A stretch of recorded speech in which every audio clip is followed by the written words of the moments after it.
Boa tarde, boa noite, bom dia, onde quer que você esteja. Está começando o programa Cultura.com e é um grande ter você, teleinternauta, como meu parceiro aqui no programa de hoje.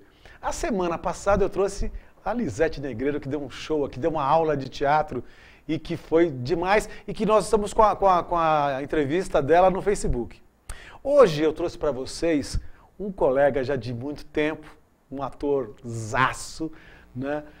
Que vem fazendo muitos trabalhos, começou com teatro, migrou para a televisão e vem hoje, está com um espetáculo muito bacana aqui em São Paulo. Hoje eu tenho o prazer de receber aqui nos estúdios da Up TV, Rony Facchini, que é um baita de um ator, que eu queria agradecer desde já a presença. Rony, tudo bom? Tudo bem com você? E aí? Obrigado pela tua presença, né? E vamos hoje dar uma sabatinada neste ator aqui. Mas que responsabilidade a minha de vir aqui depois da Lisete. Da Lisete Negreiro. A Lisete é nossa mestre de todo mundo aí, a mulher é incrível. A Lisete, né, que puta, deu um show. Um minuto só que nós vamos ter que, enquanto isso, a nossa equipe técnica vai ligar o microfone, parece que vocês não estão ouvindo ainda. Pronto, e agora? E agora? Vem aí. Ok, ligado. Então tá aí. O programa ao vivo é assim e por isso que é bacana, que é assim, deu um problema técnico, a gente vai resolver na hora e o Rony agora você vai ouvir o Rony falando de verdade. Então vamos lá de novo. Começar tudo de novo, como se tivesse coisa da... Gente, maior prazer estar aqui com o Chico e com uma responsabilidade grande depois da Lisete aqui, mas eu vou contar umas coisas interessantes. E a gente... Sempre, né, lembrando, né, que você, teleinternauta, me ajuda a fazer o programa. Né? Então, se você quiser mandar suas perguntas, manda aqui na tua esquerda do vídeo, você manda a sua pergunta, você participa junto comigo fazendo o programa. Né? E a gente sempre, Rony, a gente discute teatro, cultura, um pouco dessa nossa vida, né, de teatro, dessa rotina dos artistas. Né? Mas, sempre para começar, eu pergunto para os meus colegas que vêm aqui, da onde foi o seu primeiro contato com arte? Da onde você é? Ou você é nascido aonde, Rony? Vamos fazer primeiro esse início de carreira. Como é que você começou? Qual foi o seu primeiro contato com a arte? Olha, eu venho de uma família de extrema classe média, e a minha família é toda da Vila Mariana de São Paulo. E minha mãe professora primária, meu pai engenheiro civil formado pela Poli de São Paulo. Casalzinho, com 4 filhos em 6 anos. A minha mãe falou, que coelhada, hein? Mas você sabe que eu sou assim também, nós somos em 4 em menos de 5 anos. Nossa Senhora. É bem Bom, parecido. mas antigamente era tudo diferente, né? Não tinha tanta televisão, não tinha internet. Bom, mas sempre moramos na Vila Mariana e crescemos lá. A minha mãe nos obrigou a estudar piano durante muito tempo. Eu cheguei a estudar só 1 ano e meio, mas os meus irmãos mais velhos, eu sou o caçula dos 4. E, quer dizer, a minha mãe era uma pessoa que lia, a vida inteira passou com o livro na mão, a gente teve muita possibilidade de ter cultura através dos nossos pais, eu estudei em escolas maravilhosas, eu fiz o Liceu Pasteur, que é um colégio super francês, né? Lá na Vila Mariana, ali, né? Então eu estudei francês desde o primário, mas uma escola muito boa, não é só por causa do francês não, uma escola muito conceituada. E aí acabei que eu me formei em engenharia, para resumir a parte toda de formação. Eu fiz engenharia aqui na Mauá, em São Caetano do Sul. Você foi, então, engenheiro? Engenheiro civil. Mas você chegou a trabalhar em alguma coisa assim, algum trabalho normal? Não, sim. Quando eu formei engenharia, com 23 anos, eu fui morar em Londres 2 anos. E nessa época eu nem sonhava que eu ia ser ator. E eu também não queria ser engenheiro, para ser sincero. Eu estava até aqui da engenharia, falei, vou conhecer o mundo e tal. E foi uma experiência sensacional, maravilhosa. Eu aprimorei o inglês, fiquei lá 2 anos. É um país deslumbrante, inclusive culturalmente, é uma coisa que está difícil a gente chegar, mas nem aos pés deles. Me conta, eu acho que isso é interessante. Por que é deslumbrante? O que a gente ainda tem que crescer para a gente chegar... Porque assim, todo mundo fala, pô, a Europa é isso, aquilo, a gente tem o nosso país está muito aquém, enfim... Onde é o ponto que você chegou a ter esse contato lá na Europa e esse contato com cultura?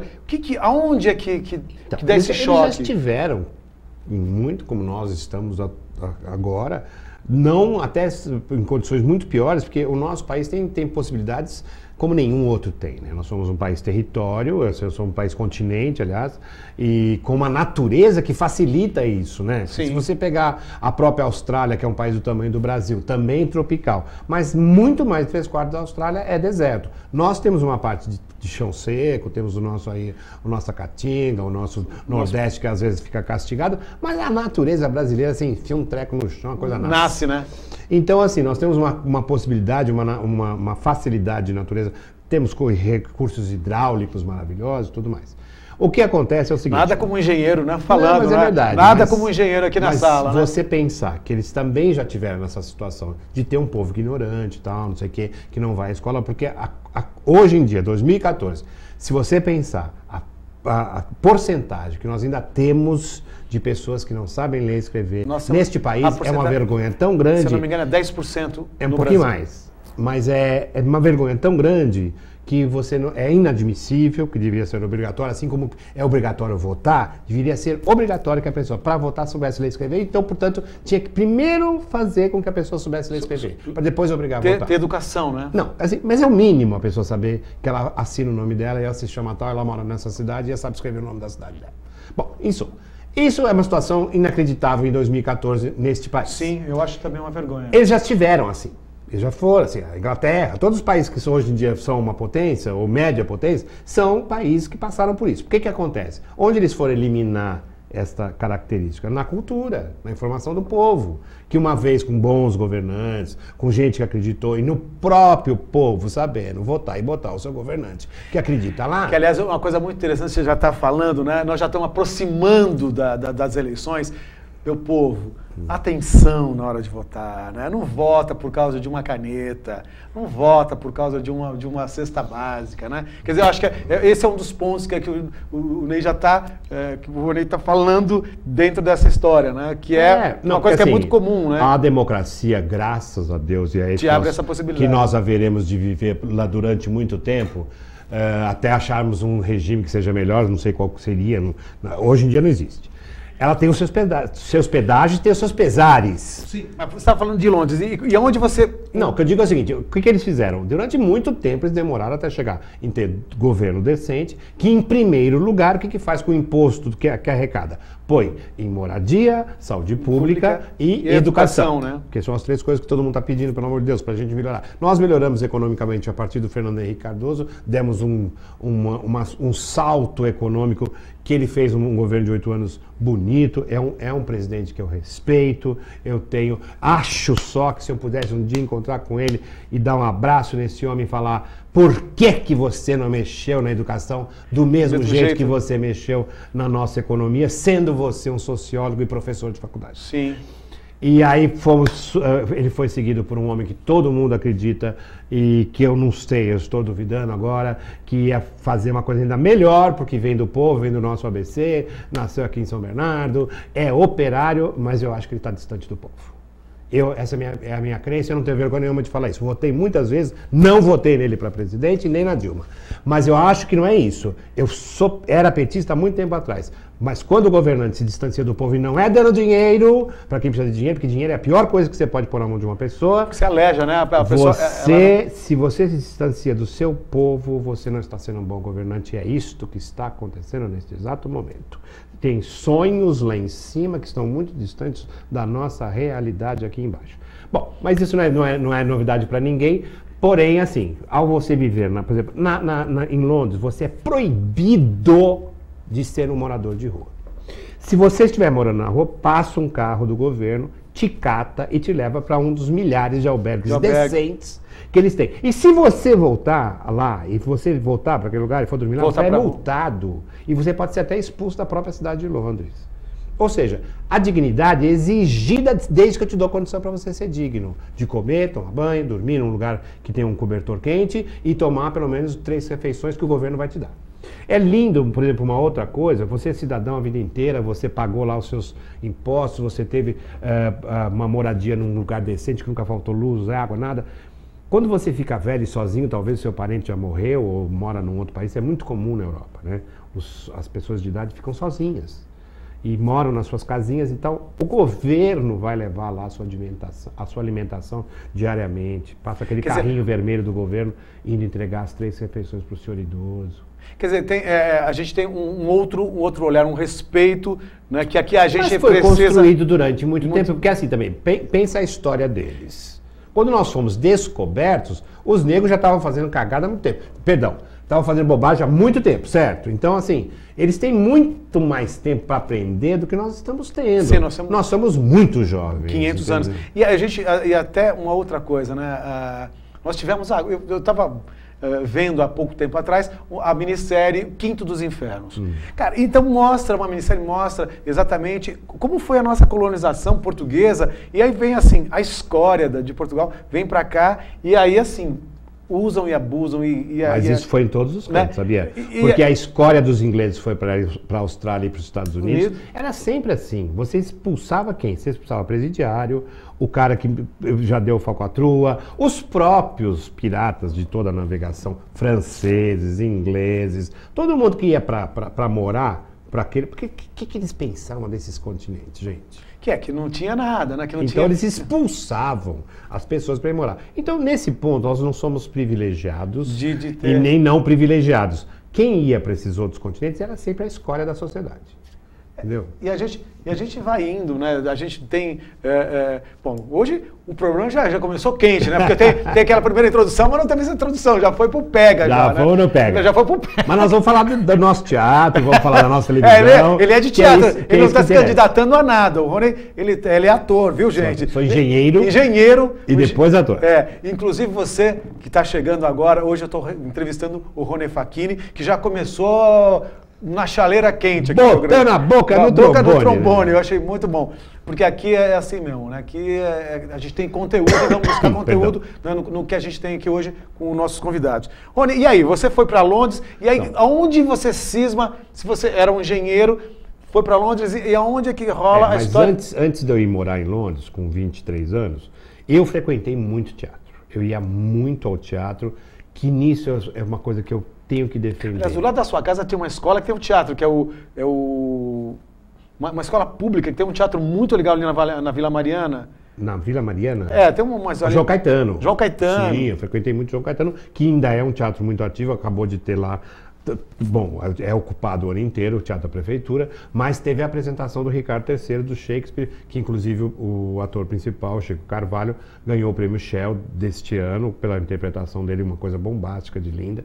Bom, mas voltando, assim, eu frequentei muito teatro, eu vi muita coisa boa no teatro, e eu nunca vou me esquecer. Eu fui assistir qual foi o espetáculo que você viu? Eu fui assistir uma pessoa que eu tinha muita ligação com ela, porque eu achava ela maravilhosa no pouco de televisão que eu a vi, e eu acompanhava a carreira dela no teatro, que chama Miriam Muniz, ela é uma professora. Genial. Ela inaugurou uma escola de teatro em São Paulo chamada Macunaíma, ela é a criadora da escola, junto com o marido dela, também fui aluno lá. E eu acompanhava essa mulher com era tal afinco que eu acompanhava a carreira da Miriam, porque eu nunca via nada igual a ela no palco. E eu fui assistir uma peça dela, que chamava Fala Baixo, Senão Eu Grito. Senão Eu Grito. Que ela fazia uma solteirona que tem o seu dia a dia, o seu cotidiano tão regradinho, né? Uma solteirona que tem mania de limpeza e de ordem. Então aí entra um ladrão e bagunça a vida dela e transforma a vida dela numa loucura, numa peça de 2 horas, faz a sua vida também transformar junto. Porque a verdadeira função do teatro é essa, transformar a vida de quem senta ali. E transformou a minha, porque mesmo sendo estudante de engenharia, eu olhei bem para aquilo e falei assim, se algum dia eu for escolher uma outra profissão que não engenheiro, eu quero ser isso aí que essa mulher acabou de fazer. De tal maneira que ela mexeu comigo. Mas é engraçado que quase... Tem uma coisa muito interessante, assim, já são 2 anos fazendo o programa Cultura.com, e sempre é quase a mesma... É quase uma moda, né? Que o ator, ele vai e assiste alguém e que transforma, e que aquilo o modifica, né? Então, o teatro, ele tem essa força transformadora. Eu acho que a arte... arte, né? Você vê uma moça cantar, um dia você vai lá escutar a história dela, fala, mas por que você decidiu isso? Porque você estava vindo num show, e quando entrou não sei quem, começou a fazer o show, eu fiquei enlouquecida de ouvir aquela mulher cantar, eu quis me tornar uma cantora. Entendeu? Eu acho que é tudo assim. Eu estava conversando com o Babenco outro dia, que me convidou algumas vezes para trabalhar com ele. E é uma pessoa inteligentíssima, interessantíssima. E ele me contou uma coisa engraçada, porque ele é argentino, né? E ele falou que quem transformou foi o teatro. Que ele foi ao teatro com 17 anos e falou assim, eu não vou ser mais nada, eu vou ser isso. E aí depois passou a ser um cineasta famoso no mundo inteiro, mudou-se para o Brasil, fez uma carreira gloriosa no cinema. Atualmente só trabalha com teatro, né? As últimas 4 montagens dele. A montagem do Pichote, né? É. Que nós tivemos aqui o Messene, que fez o Pichote com o Babenco. O Messene é maravilhoso. O Messene que está, inclusive, de quintas às quintas-feiras com Assalto Alto lá no Teatro Ruth Escobar. Ruth Escobar. O Messene é uma pessoa maravilhosa. Bom, isso, aí o Babenco me contou a mesma coisa. Isso é recorrente, porque assim, o que significa isso? Que você se deixa tomar pelo que mexe com a sua natureza interior. Bom, é isso que eu quero ser. Então, quem me fez me transformar num artista de palco foi a Miriam Muniz. Voltei da Inglaterra, depois de 2 anos, foi uma temporada maravilhosa, mudou muito a minha cabeça, a minha vida, a maneira de encarar a sociedade e tudo mais. Eu fui trabalhar com engenharia, porque era a minha formação, não estava feliz trabalhando só com a engenharia, mas eu quero fazer um parênteses aqui, que dizer o seguinte, encontrei pessoas maravilhosas na engenharia. Na engenharia. É isso que é bacana, né? São pessoas maravilhosas. Um jeito de pensar inteligente, pessoas muito sérias, porque no meio artístico também tem muita gente séria. Mas essa própria necessidade de você trabalhar com o seu ego presente no que você faz, às vezes as coisas ficam mais difíceis de você ser uma pessoa tão séria quanto um técnico, como um engenheiro. Agora, pessoas como exatas, né? E vou dizer mais, me ajudou muito, porque eu sou diretor de teatro, então Eu esqueci de falar que você era diretor, eu só falei que é ator, mas é diretor também. Eu sou também. diretor de teatro. Então, para dirigir espetáculo, o engenheiro me acompanha muito e me ajuda demais. Na objetividade, na função do espaço cênico, na planta. Na divisão, né? Eu fui fazer uma vez assistência e direção para o Jô Soares, a gente montou o Ricardo III do Shakespeare também, foi uma peça, uma montagem bonita e tal. Era muito gostoso trabalhar com aquele homem tão inteligente, tão plural como o Jô Soares, né? Mas ele falava uma coisa pra mim, desgraçado desse menino, ele abre a planta do palco, entende tudo que está acontecendo ali, eu não consigo nem imaginar. Se não me trouxer a maquete, eu não entendo, ele falava. Ele precisava ver tridimensionalmente. Tridimensional. Que é um outro olhar, né? Que o engenheiro acaba tendo uma visão mais ampla, né? Mas eu queria... Você já puxou Soares. Gente, esse homem tem um monte de história para contar. Até eu vou começar a falar um pouco mais rápido, para o tempo não se esgotar. Mas, Rony, quando é que você dá o clique assim, chega, você já um engenheiro... Não foi um clique assim, muito fácil e muito saudável, porque foi assim...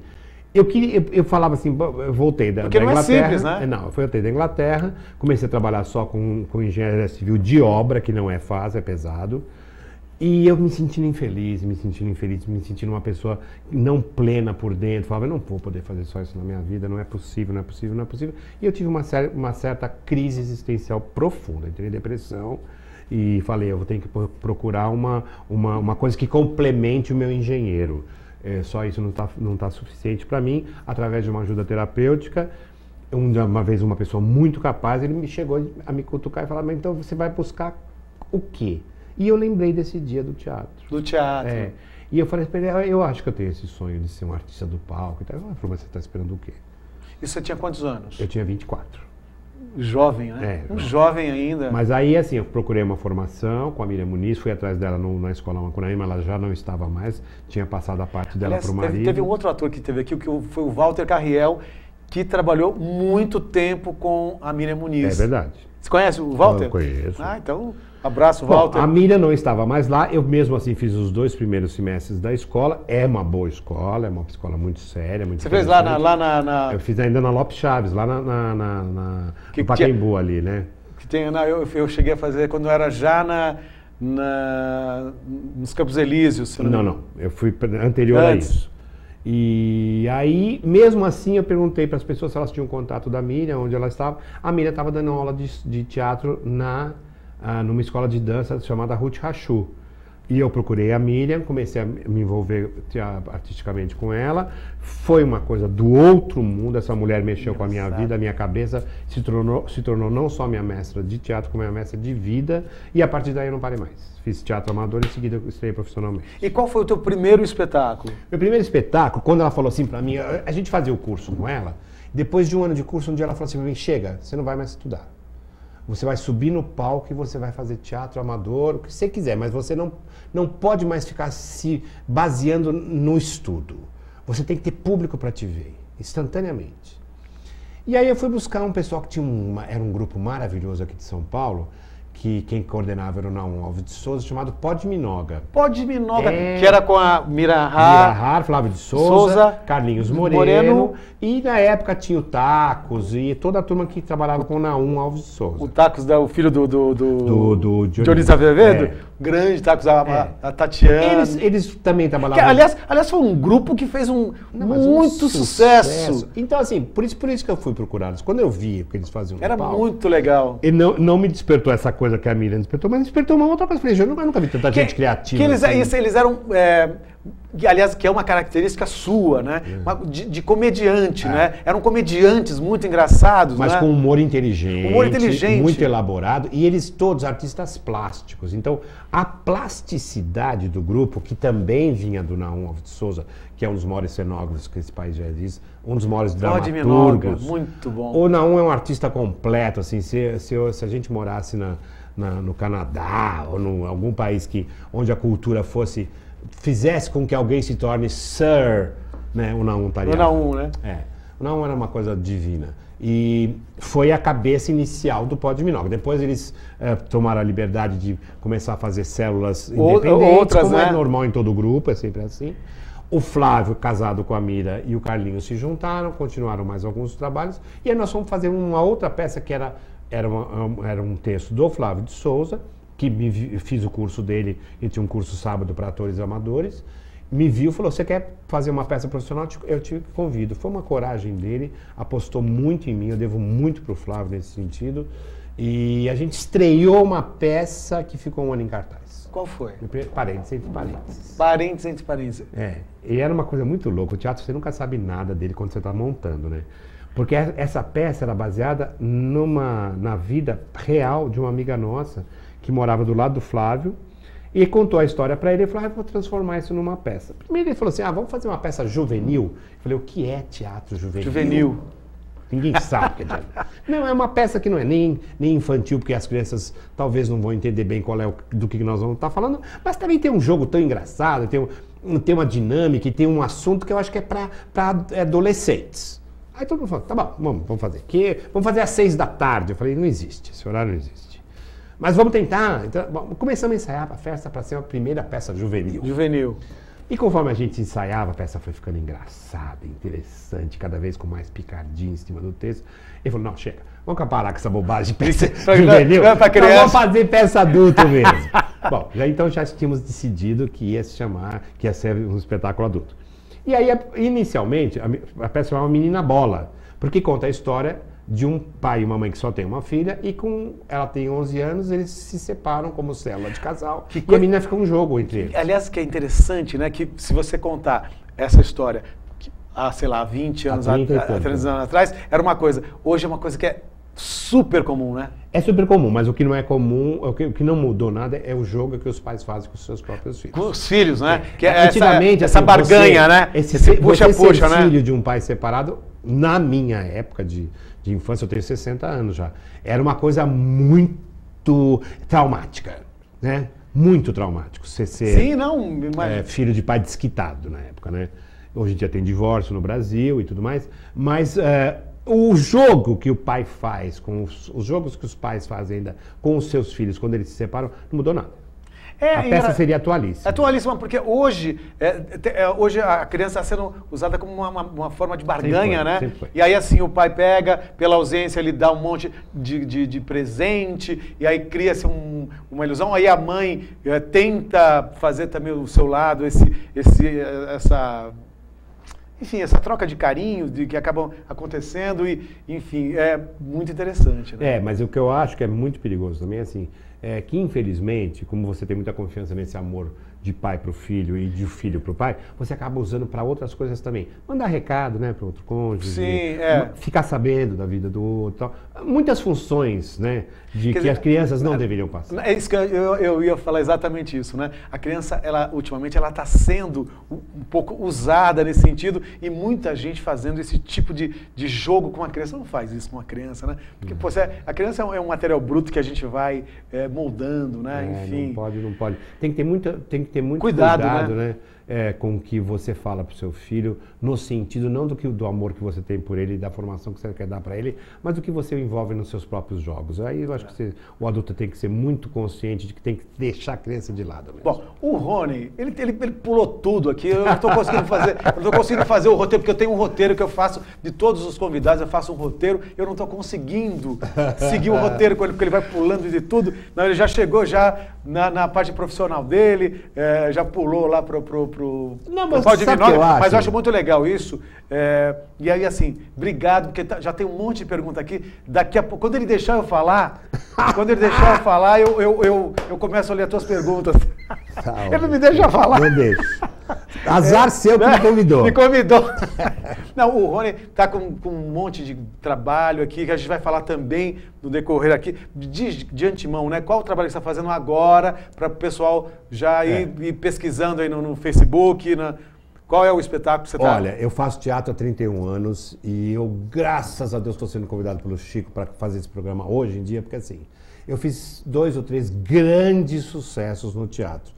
E graças a Deus eu estou fazendo um agora. Nós estamos com uma peça em cartaz chamada Ou Você Poderia Me Beijar. É um nome longo, é um nome até curioso para se falar, só que como o nosso diretor pensou esta peça do National Theatre de Londres, ele falou, não, eu vou ter um respeito, eu vou traduzir literalmente o nome da peça.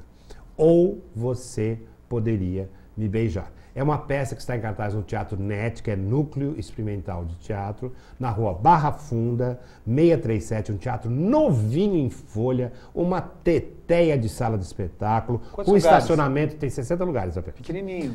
Mas hoje em dia é muito interessante não, fazer é para legal. pequenas plateias. Não, e porque- esse espetáculo principalmente, assim, porque as pessoas respiram junto com o ator, entendeu? Isso é muito bacana, É né? lindo, é lindo. E sem contar que você está fazendo...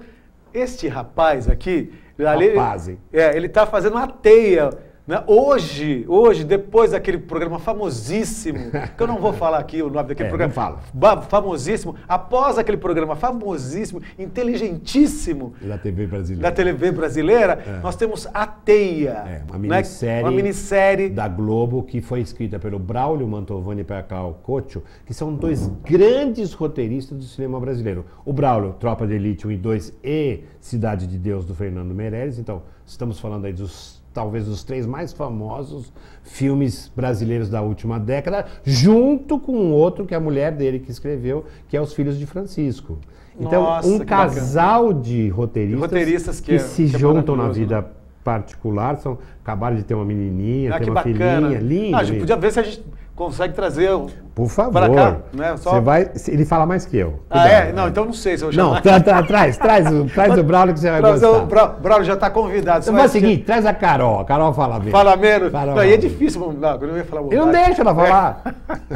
Bom, mas olha, eu vou começar então a fazer as perguntas. Tem algumas perguntas já chegando. vamos nessa. E a gente vai fazendo uma sabatinada aqui. Nossa, a Rita de Suzano, interior de São Paulo. Nossa, Rony Facchini, estou acompanhando. Parabéns pelo programa e pelo convidado. Obrigado. Aqui nós temos... aqui a gente tem uma preocupação, sim, em conteúdo e em gente que tem o que dizer. Rita. A Marina de Suzano, mensagem. Mas só o fato de ir à escola melhoraria. Ela está falando do teu primeiro. Só o fato de ir à escola melhoraria a questão da cidadania, Rony? Completamente. Se nós tivéssemos toda e qualquer pessoa nascida neste país com uma vida curricular de escola primária e secundária, não vou dizer nem estudo superior, se todas as pessoas que nascem com a nacionalidade brasileira passassem por esse estudo, que hoje em dia deveria ser considerado mínimo, primário e secundário, eu te garanto que as pessoas iam votar diferente, iam exigir desses mesmos políticos que nós xingamos tantos, mas que nós pomos lá, diferentes, E eu acho que, principalmente, fora a exigência e a postura da pessoa na sociedade, elas mesmas iam saber que deste país se pode sim fazer o melhor país do mundo. Como está, de jeito nenhum. Mas se nesse nosso povo soubesse, por exemplo, a moça que trabalha comigo na minha casa, que eu não sei que nome dá para ela, porque ela é quase uma família minha. Ela não é uma empregada na minha casa. Eu tenho um contato, um relacionamento com ela que não é de patrão e de empregado. Ela é minha colaboradora, ela é minha família em muitos momentos. Eu tenho uma relação com ela completamente orientadora, diferente. Não diria isso, mas ela é uma pessoa que não... Eu nunca tive essa relação patrão-empregado. Eu não ponho horário. Então, e ela faz coisas para mim que nem uma pessoa que se chamaria de empregada faria. Porém, o que aconteceu? Ela chegou na minha casa, ela tem 32 anos. A primeira coisa que eu exigi dela foi que ela fosse aprender a ler e escrever, porque ela não sabia. E ela não queria. Então, isso, quer dizer, eu vivo uma situação que eu acho que acontece muito no brasileiro. Pessoas, inclusive, que têm hoje... Porque se você pensar bem, mesmo assim, a pessoa que está um pouco mais velha do que a idade de estudar, as possibilidades de você entrar em qualquer lugar que o governo te dá para você ir lá, pelo menos aprender a ler e escrever, é enorme. Então, de uma certa maneira, hoje em dia, um analfabeto é responsável pelo seu analfabetismo. Eu não vou dizer que é bom o que oferecem, mas oferecem. Não dá para dizer que não é. Então, muita gente não quer. E isto é que é muito triste, porque você pensar que você pode aprender e você não querer aprender é difícil. Então, essa mentalidade também... Te garanto que se você tivesse ido para a escola com 7 anos, isso não aconteceria. Se você comer na escola, não é a comida da sua mãe, que é boa em casa, ou até especial, mas se você aprender a comer, que você vai comer na escola como fato de educação, vai mudar a sua cabeça. É isso aí. Entendeu? Bom, e nós continuamos com perguntas aqui. O Ricardo Manzini, de Santos. O programa está polêmico. Estou gostando do programa hoje. A democracia é uma decisão da maioria. Não é um erro matemático. Onde a maioria é formada de imbecis, então? Não, isso não... Desculpe, Ricardo, nós não podemos falar isso.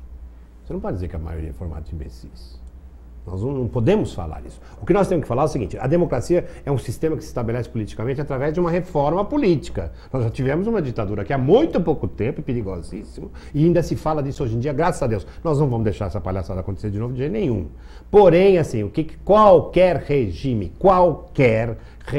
tem o seu lado difícil. A própria democracia, que é a liberdade da existência, do pensamento, de você até botar quem vai ser o seu líder dentro da democracia, ela tem problemas seríssimos. Isso eu não acho que a gente possa dizer, Ricardo, perdão, que é a maioria de imbecis. Não se pode dizer uma coisa dessa. Entendeu?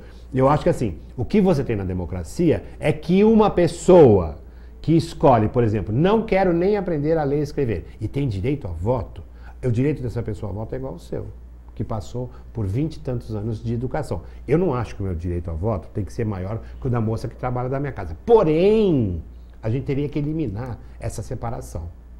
Porque se essa pessoa não sabe nem ler e escrever direito, como é que ela vai se informar direito sobre o candidato dela? Só através da televisão não é verdade, porque as pessoas mentem. Eu sou ator, eu sei ler quem está mentindo. Quando a pessoa vai lá e faz aquela cara e fala, eu vou fazer, não sei o que fazer, não vai fazer. Mentira, você está mentindo. Exato. E, aliás, a televisão tem essa possibilidade. Né? Se você observar direito, você vê que as pessoas elas falam, né, a verdade ou a mentira, e a gente tem que ficar atento. Né? A Fernanda Montenegro falou isso quando nós estávamos naquela campanha enorme. O brasileiro tem um passado de campanhas muito interessantes também, né? A gente acabou fazendo as diretas, já tiramos aquele monte de gente que votou contra a gente poder votar, passamos a votar, elegemos os nossos presidentes, elegemos todos os nossos governantes. A Fernanda Montenegro falava isso abertamente, ela falava, eu sou atriz, eu sei ler a expressão das pessoas, é o nosso ofício. Todo mundo que estava ali naquele palanque falando contra as diretas já estava mentindo. Você vê na face da pessoa que ela é uma mentirosa. Inclusive, você vê, na democracia tem uns erros. Quando nós passamos do não poder votar para poder votar nos nossos presidentes, nos nossos governantes, eu achei que todo mundo que foi contra poder votar tinha que ser eliminado da possibilidade de se eleger. Se eleger. E estão aí até hoje. Estão aí. E a gente vai vendo todos esses absurdos. E eu acho que esse é importante também, a democracia de poder falar. Isso é um bem que nós temos, né? E que temos que preservar. A Ellen, do ABC, ela pergunta se o programa está ao vivo. Sim, Ellen, o programa é ao vivo, é aqui agora, e o bicho está pegando, tá bom? E obrigado da sua participação. Janaína da Bela Vista. É muito interessante a sua história. Parabéns, Rony, pelas superações e principalmente pelos trabalhos, né? E, nós vamos mostrar daqui a pouco um pouco mais de trabalho. Talvez você não esteja conhecendo quem é essa pessoa de barba que está aqui ao meu lado. Mas é um ator, um grandíssimo ator aqui. Deixa eu ver o próximo aqui. Ela se repete. Mas você sabe que nesse momento, assim, é um momento muito específico, né? Você está com duas... nós temos a maior emissora de visibilidade de público no país, é a Rede Globo, não tem como negar sobre isso. Eu estou com um momento muito específico, assim, está sendo exibida no horário vespertino, à tarde, uma repetição de uma novela que eu fiz. Qual fez muito sucesso, chama Caras e Bocas. Caras e Bocas, que é o tal Pasquim, tal... É aquela novela que o macaco pinta. O macaco pinta. A novela ficou conhecida assim, de Valcir Carrasco. Muito sucesso, um sucesso enorme de audiência, assim. Uma novela muito engraçada, muito gostosa, leve, muito brincada, como a maioria das novelas do Valcir passadas na cidade de São Paulo. E está sendo reprisado agora no horário vespertino. Conta uma curiosidade, como era gravar com um macaco? Você chegou a... Não chegou a...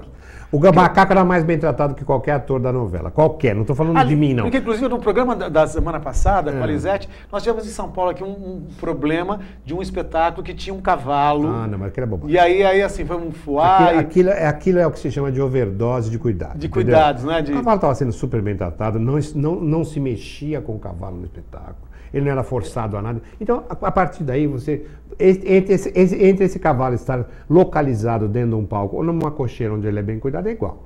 Né? Então, assim, eu acho que a gente não pode superar, não pode se tornar over-cuidado, entendeu? Quer dizer, cuidar demais de uma coisa que não precisa. Que não precisa. O bicho tem que ser cuidado sempre da melhor maneira. Qualquer bicho. Porém, você saber que ele é um bicho e se ele estiver sendo bem cuidado, a função dele é essa na sociedade nossa. Né? O Rony, me diz uma coisa. Aí nós andamos, né, já com bastante...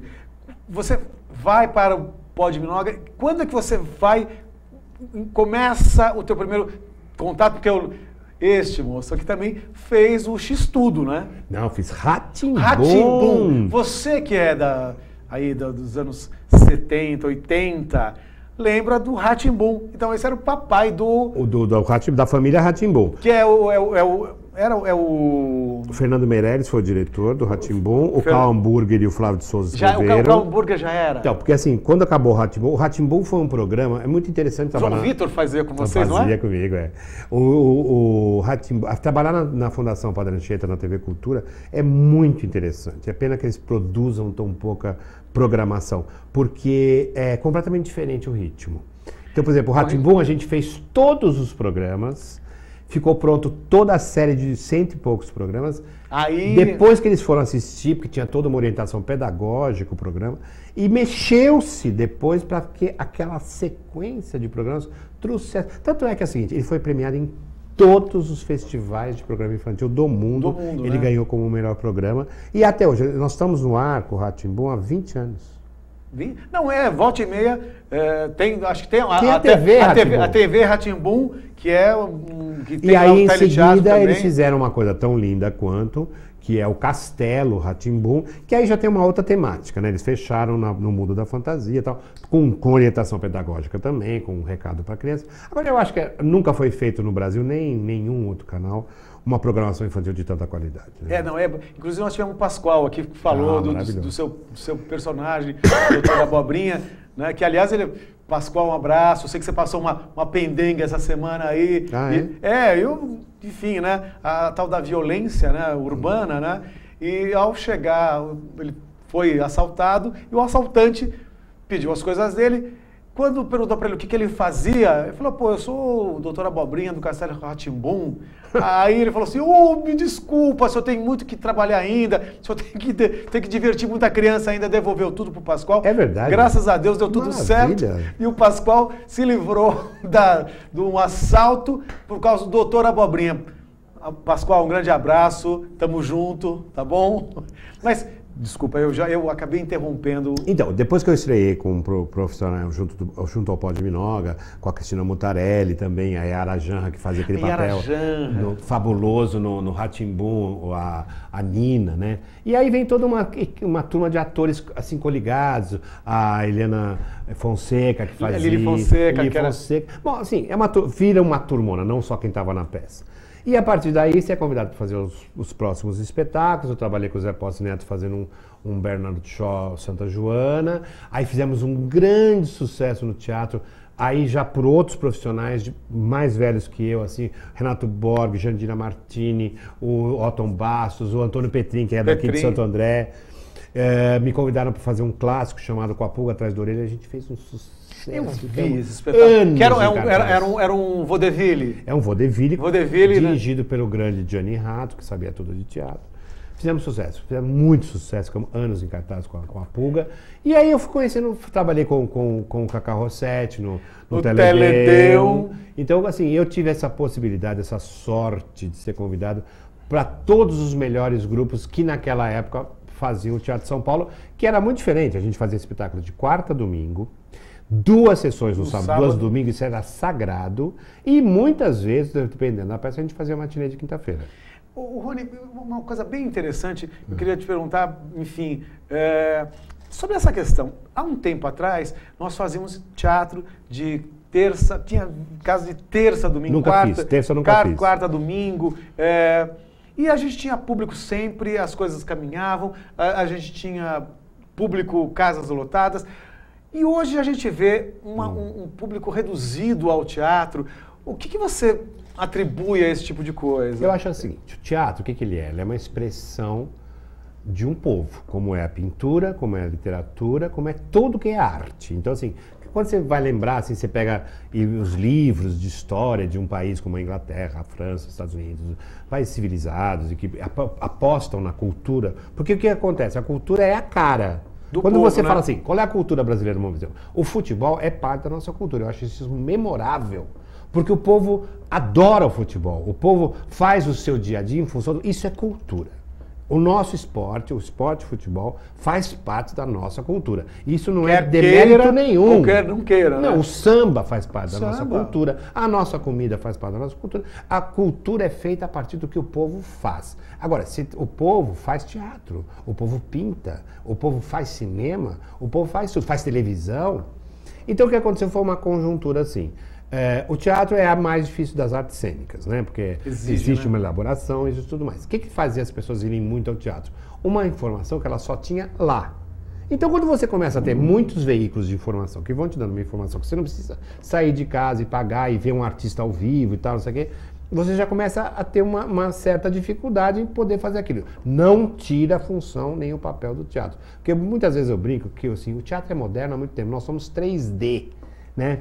Hoje em dia as pessoas estão lutando para ter a terceira dimensão. O teatro sempre teve. Você respira junto, né? E o teatro, além do 3D, tem o cheiro, tem o suor, tem a temperatura, tem tudo, né?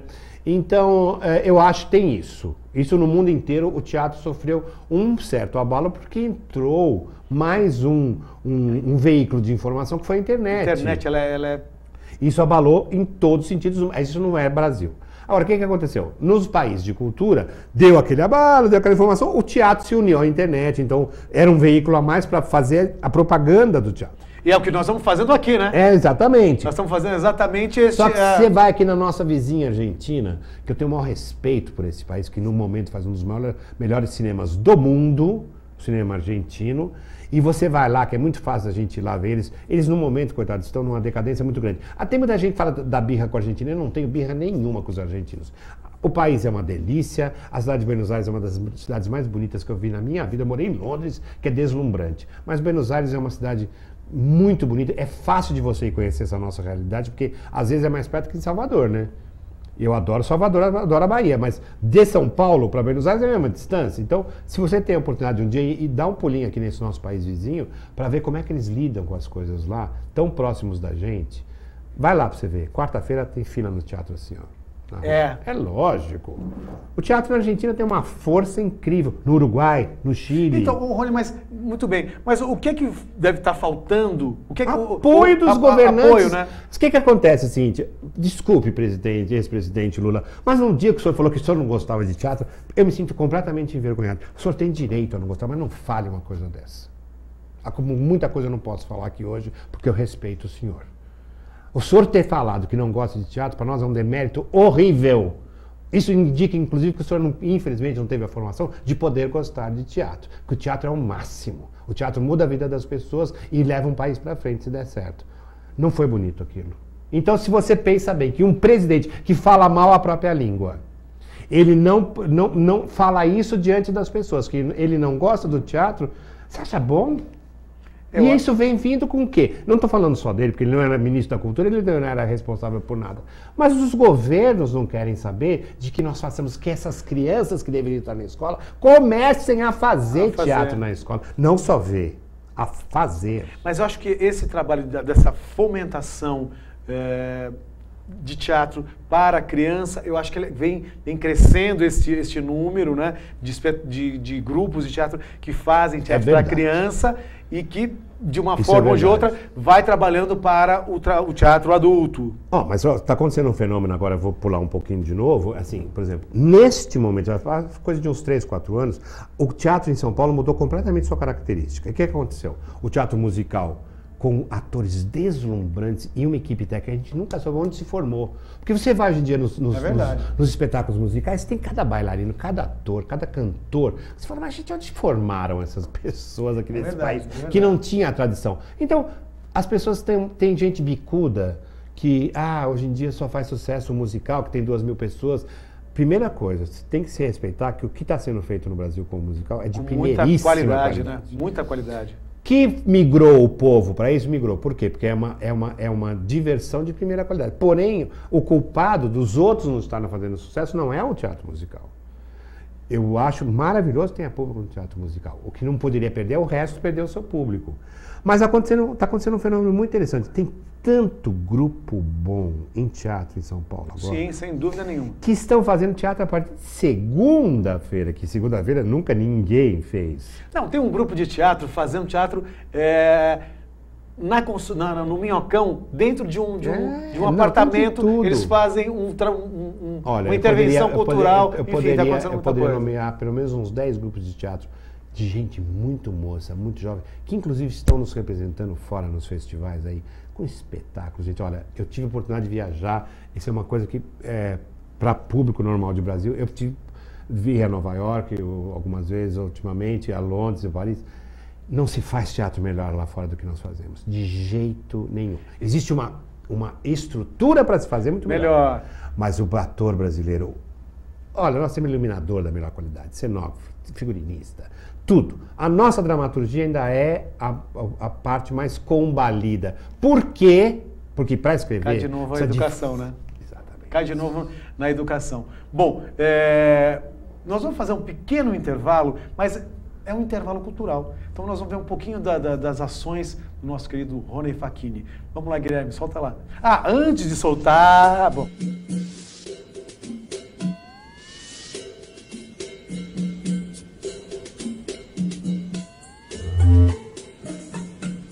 Tanta luta pelo casamento gay pra virar dona de casa gay.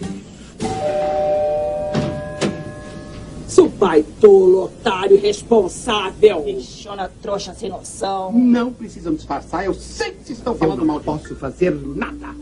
Sherry, pegou metade de tudo que eu tenho por causa do divórcio gay.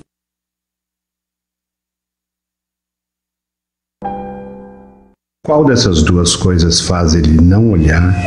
Eu não sei qual é. Eu sei que ele não olha. Eu sei que ele escuta porque ele olha quando toca o telefone. Só assim ele olha. Mas se você chama o nome dele, eu sei quase tudo sobre o Perácio.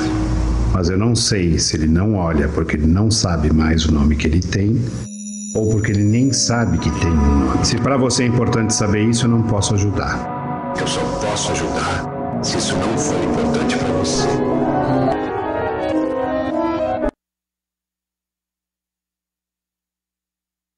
papai quer falar com você. É muito simples. Eu não quero ver a minha filha passar a vida dela fritando coxinha. Por isso eu vou te oferecer ajuda. Ajuda? É, eu vou botar dinheiro aqui no negócio, viro seu sócio. Eu vou fazer isso aqui crescer, entendeu? Mas tem que casar com a minha filha e, é claro, aceitar as nossas condições.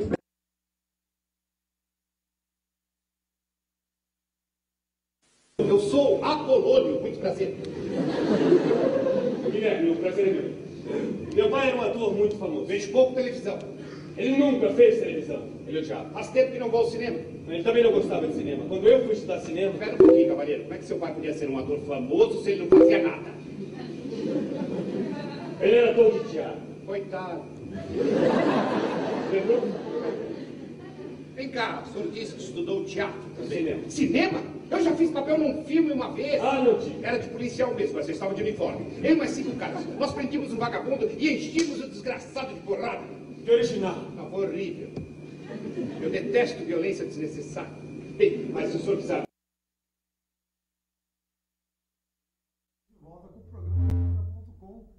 E hoje eu estou recebendo aqui o Rony Facchini. Então, se você quiser participar, quiser mandar suas perguntas, nós já estamos quase terminando o nosso programa. Então, manda rapidinho aqui para o lado esquerdo, você manda as suas perguntas. Ô, Rony, você que está chegando agora, hoje é o Rony Facchini, que está agora à tarde com a novela, né? Caras e Bocas. Caras e Bocas da Rede Globo. Aliás, essas imagens, temos algumas imagens da Rede Globo, nós queremos agradecer à Rede Globo pela ceder essas imagens. Caras e Bocas.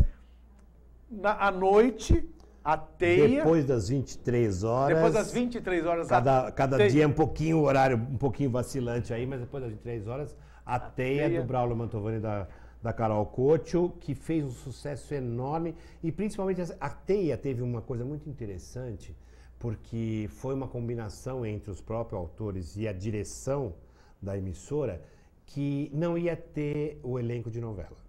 Então, assim...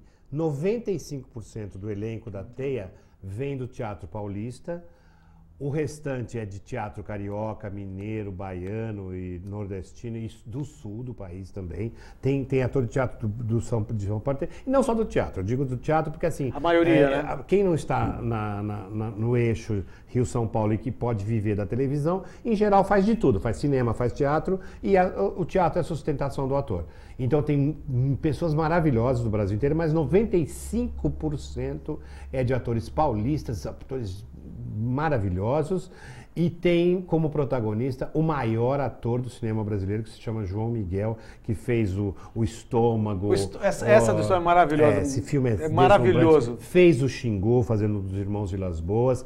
E ele, inclusive, tinha feito muito sucesso numa minissérie anterior. E tem um outro espetáculo que ele faz também, sobre o Corpo Santo, né? Eu não consigo me lembrar. Eu conheci, aliás, eu conheci o João Miguel. O João Miguel é uma coisa do outro mundo. Eu tive a oportunidade de já ter gravado com ele antes.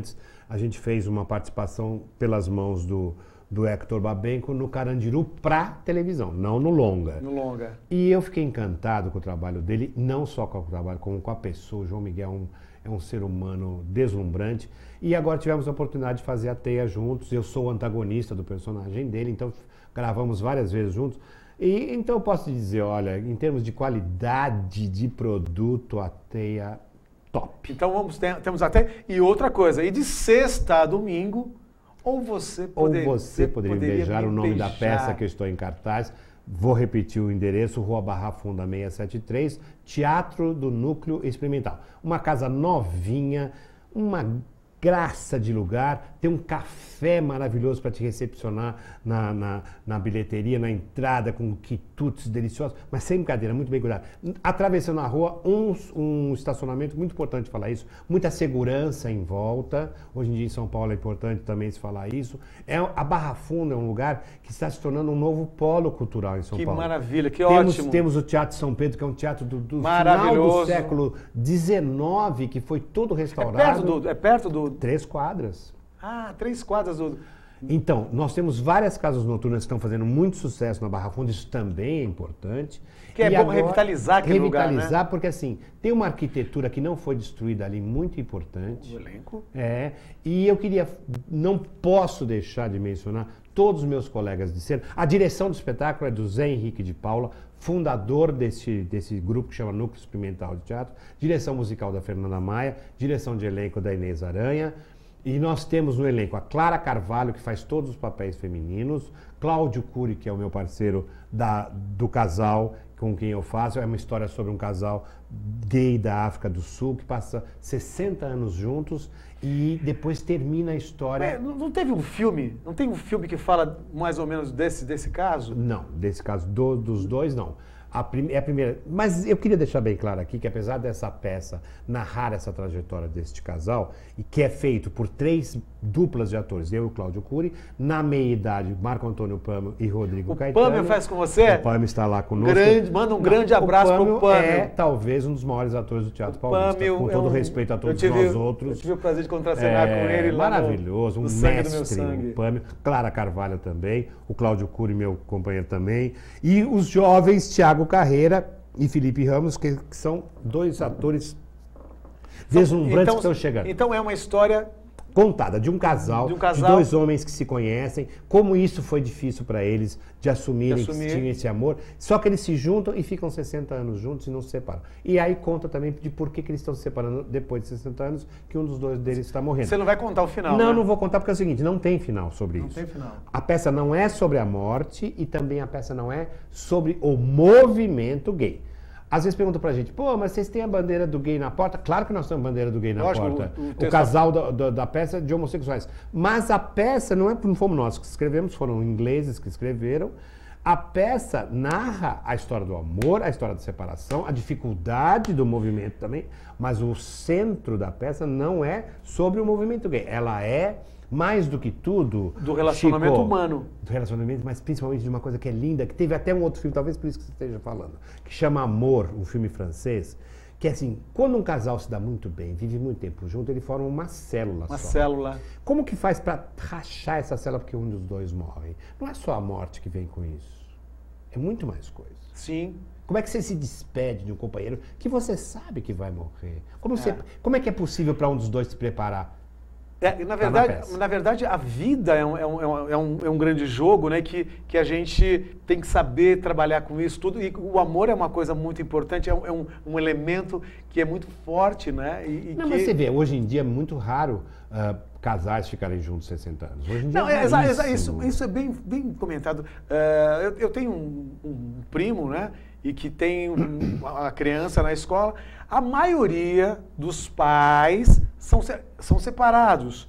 Quer dizer, este meu primo, né, meu priminho, é um dos poucos que os pais ainda estão juntos. Ou seja, manter um relacionamento hoje é quase um troféu, né? Porque assim, as pessoas às vezes tinham casamentos falidos, mas continuavam juntos, né? Eu acho que a possibilidade de um amor tão forte durar, não vou nem falar casamento, mas um amor tão independente, né? Durar 60 anos é raríssimo. Então a peça conta essa história que é linda, é sobre o amor, é sobre o relacionamento humano e é sobre essa separação da célula. Porque se tornar um só é muito difícil, né? A solidão é uma... Esse filme que teve agora há pouco tempo, que fez muito sucesso, esse filme francês chamado Amor, é também sobre isso, só que é um casal heterossexual. E como é que eles fizeram para ter essa coisa, sabedores de que ela, com mal de Alzheimer, foi se deteriorando e ia embora. É lindo o filme, se puderem assistir também. E agora sim, nós estamos fazendo um sucesso, graças a Deus. Infelizmente volta quase o mesmo número de pagantes que a gente consegue pôr no teatro, volta para casa. Que maravilha, hein? Não, isso é raríssimo, né? A casa é pequena, tem 60 lugares, não podemos fazer por enquanto em outro espaço, primeiro porque assim, a peça foi totalmente montada pelo nosso diretor, excelente diretor, Zé Henrique de Paula, um homem sensível, com uma cabeça de direção. Muitos anos que eu não encontrava um profissional da área com tanta capacidade artística. E ele bolou para isso, que o público respire junto com o ator, que veja o seu olho só lacrimejar e não chorar, que você sinta um palpitar mais forte, o público está vendo. Não, mas é isso que esse é o grande jogo do teatro, né? É você tá pulsando junto com o ator. Então você levanta da sua cadeira e vai ao teatro em qualquer lugar do Brasil que você tiver. Lá vai ter um ator respirando, um ator sentindo, um ator tentando te divertir, né? Vá pro teatro, levante e vá pro teatro. E a peça, inclusive, tem muito humor. É isso que eu ia te falar, né? Porque você tem uma característica muito forte de comediante, sou comediante, né? Não, eu sou comediante. Eu acho... O comediante faz tudo, né? Sim, é muito o mais humorista já é uma coisa mais específica, ele faz humor. Eu não seria jamais um humorista, que eu acho maravilhoso ser humorista. Né? Não, é maravilhoso ser humorista, mas é dificílimo. Agora, o ator... tem atores que se especializam um pouco mais no drama. Dificílimo também. Essa peça tem muito drama. Tem um pouco...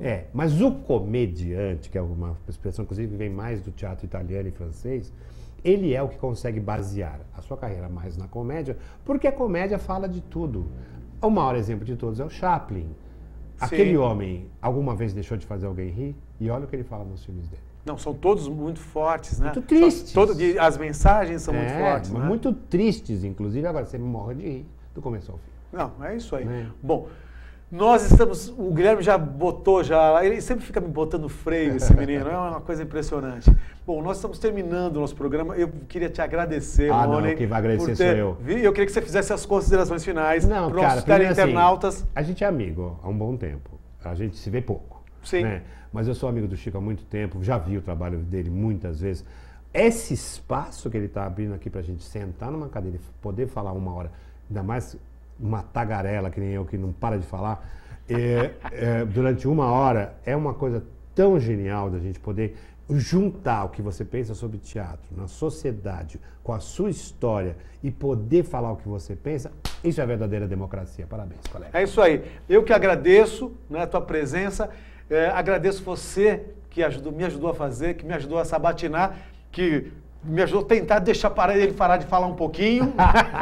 Eu quero agradecer muito, Rony, a tua presença e agradecer você, teleinternauta, pela tua paciência e trabalhar junto com a gente aqui e fazer pergunta e me ajudar a fazer esse trabalho que é muito importante de preservação da cultura. Então, muito obrigado, até a semana que vem e pratique cultura. Tchau. Tchau, tchau.